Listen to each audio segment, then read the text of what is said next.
Hi, welcome to my first video blog. I'm Carmen Ekdahl, and this is the first in a series that I'm doing called Life in the Verses, because life is full of all kinds of paradoxes. So the first one that we're going to talk about today is unconditional love versus boundaries. I know a lot of people are scared to talk about this because it makes them feel a little icky, right? Because it brings up all kind of stuff about wanting to be good, not wanting to hurt someone's feelings, or not wanting to disappoint, but also knowing that we have to practice self-care and do the things that bring love and joy into our lives and give us a way to express love and joy in a way that is healthy. Okay? So also, as a bonus, we're going to get to learn to make the best coffee ever, which is the old-fashioned percolator. So first, let's start with the idea of unconditional love versus conditional love, because we got to get that confusion or that stickiness out of the way first. So if you think about coffee, it's grown in the earth, obviously, as a plant. And so the earth and its elements, the water, the sunlight, and the soil, and all of those things are like the unconditional love, right? They're not going anywhere. They're primal.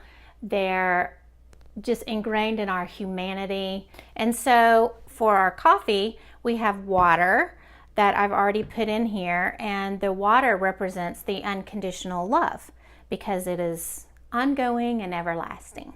Then we're going to start with our healthy coffee beans. So, and we will grind those and put them in our container. So, the coffee beans represent conditional love. I know you're thinking, oh, that sounds so naughty, it's awful. How could I stand at the altar getting married saying, really and truly, I love you conditionally?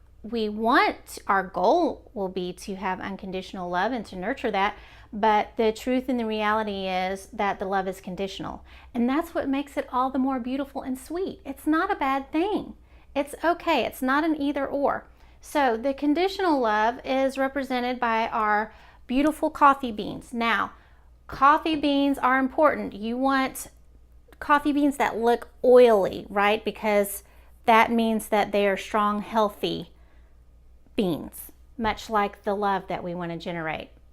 So if you don't tend to the coffee beans and you starve them to death, or you neglect them, or you don't give them any water, you don't give them any sunlight, you don't nourish them, then they will wilt and die, or be sickly, or be unhealthy. And so that is conditional love, right? We have to tend to it and take care of it. So the boundaries come in as the beautiful container. And you can see I already ground up some beautiful beans for us because we're going to have coffee. And we put them in a beautiful stainless steel container that the water can go in and out of.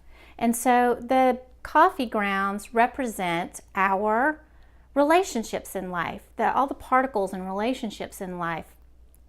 If we didn't have this container, the coffee beans would just float around in the water, and it would not taste good, and it would not be palatable, and nobody would want that.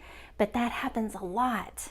We get into these situations where we think, oh, we have this unconditional love, so that means we have to accept any kind of behavior. We have to let them treat us any way they want to. We can't say no. We can't be good stewards of our own lives and our own hearts and our own relationships and our own love for ourselves, which should also be healthy and nourished.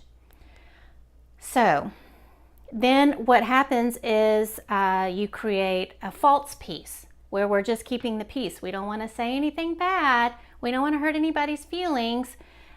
Because we equate unconditional love with full acceptance of any kind of behavior.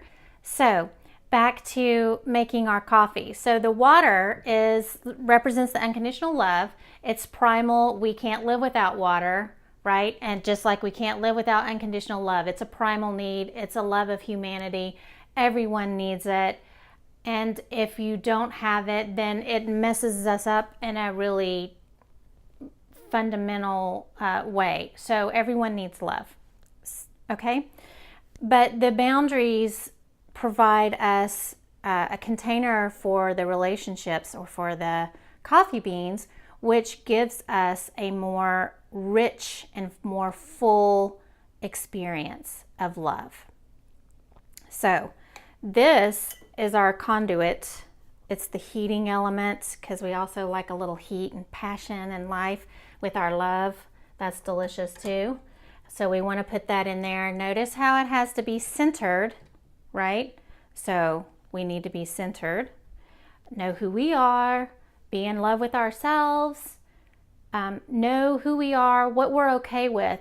There's a couple questions you should always be asking yourself in every relationship and everything you're doing. How can I hold love for so-and-so, fill in the blank, and still take care of myself, okay?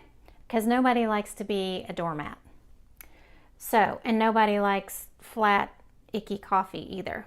Then we have our beautiful container with our beautiful coffee beans. So this is all kinds of relationships. It's parental, it's children, it's spouses, it's our friends, our extended family, our colleagues. It just, the circle just spreads and spreads. Siblings.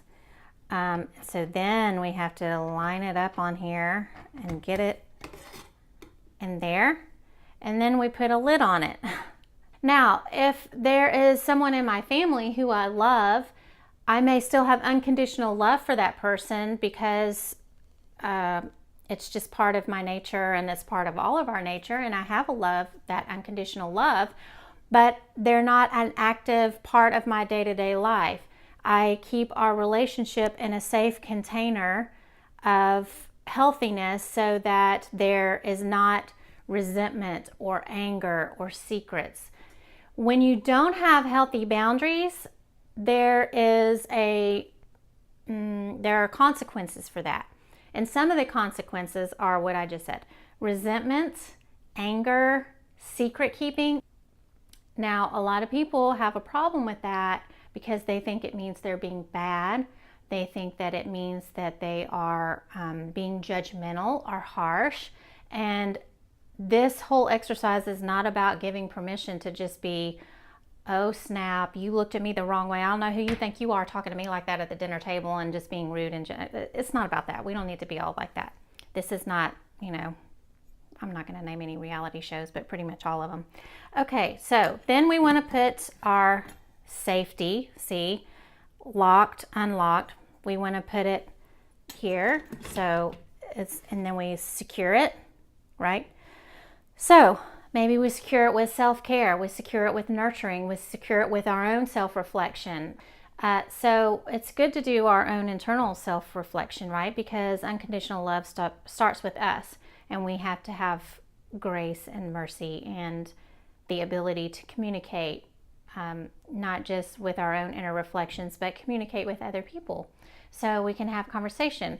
And what better way to have great conversations about love and relationship and healthy boundaries than to enjoy a good cup of coffee? I'm using today my cup that my husband got me for my 50th birthday last month that says 50, the ultimate F word, because I'm planning on rocking my 50s. And so the coffee is delicious. I've added a little creamer. So I want to end our discussion today with the idea and the reminder that you can have unconditional love. It should permeate through everything that you do in all of your relationships. But having healthy boundary just means that you're able to have honest, open communications and set some guardrails or have conversations around this stuff that's really hard about what's okay with you and what's not okay. And so in a marriage situation, for example, you're able to say, hey, you know what, this is really important to me. But it's not about this hardcore, putting these giant walls around your heart. It's about being able to have the bridge that says, dude, I love you, but we gotta talk. We gotta sort this out. So you're just kind of putting some guardrails around what's okay with you and what works. Anyways, I hope that it was helpful. Life is full of all kinds of paradoxes, and we're going to talk about more. But today was unconditional love versus boundaries, and I hope you have a good cup of coffee now, and let's enjoy. Thank you.